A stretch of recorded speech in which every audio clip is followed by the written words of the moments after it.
What are the three questions facing the USC football program as spring practices are set to begin? We're going to talk about it right after the stinger.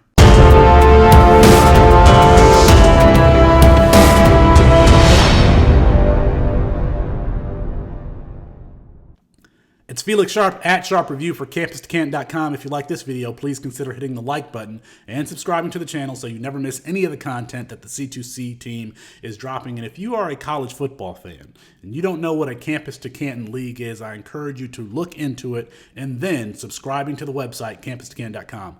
Let's talk about USC. Obviously, the buzz around USC is Lincoln Riley, Caleb Williams, Mario Williams joining the program this offseason, and that trio is going to have to do a lot of the heavy lifting for the program because they bring in only the 64th rated recruiting class in 2022. That's just 8 freshman signees and 13 transferees. And so the first question for USC is, do they have enough depth? This is a team that lost 20 players to the transfer portal, and these are some of their best players for a team that wasn't that good in 2021. They don't have a roster yet for 2022. 2023 recruiting class already looking a little bit better with quarterback. These are all 5-star players. Quarterback Malachi Nelson, wide receiver Zachariah Branch, and wide receiver DB athlete Makai Lemon. Regardless, in the 2022 season, they are going to depend on the newcomers to that program because they're not bringing in a lot of freshman class that's going to do a lot at USC. That brings me to question number 2 is who's going to transfer after the spring?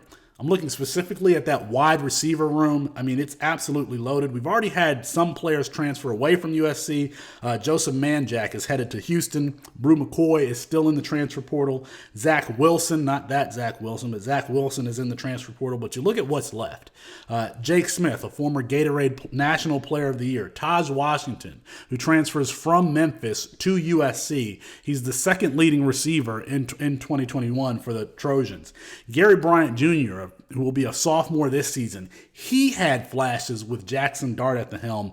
Mario Williams, the aforementioned Mario Williams is there. Michael Jackson, another sophomore who had some flashes with late in the season. Kyle Ford, CJ Williams, the modern day alum who was an 2022 All-American, played in the All-American game.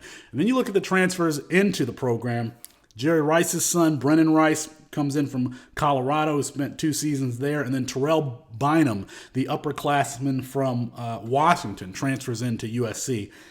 There are not that many receptions to go around at USC. So you have to figure after the spring season, when 1 or 2 of these players is not particularly happy with their role, they're going to transfer. And so the number 2 question is who's going to transfer after the spring? The number 1 question, of course, is what kind of jump can Caleb Williams make? He's taking the helm of a USC football team that was 4-8 in 2021. You're talking about a team that lost 6 of its last 7. As good as Lincoln Riley is as a play caller, it's going to be a lot of the weight is going to be on Caleb Williams, and the season is going to revolve around Caleb Williams for USC, both in the passing game, in the running game. I've said this before. I've said that Caleb Williams is a planet with his own orbit. I think that we saw Mario Williams follow him to USC. That was one indication of that. But this is an off-script Houdini who wants to throw the ball downfield. And then his impact in the running game can't be understated. I mean, you got to think about the defense having to account for Caleb Williams. When RPO looks like read option and when they actually run read option, he's creating lanes for the running game. That USC running game in 2022 will include Travis Dye, Austin Jones, and Raleek Brown.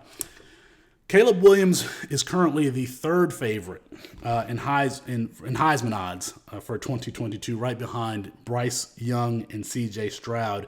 Had he played the entirety of the 2021 season, he would have been on that stage. I mean, he would have been on that stage as a Heisman finalist at the end of the season. He may have won it had he started the entire season. And so does he get to that stage in 2022?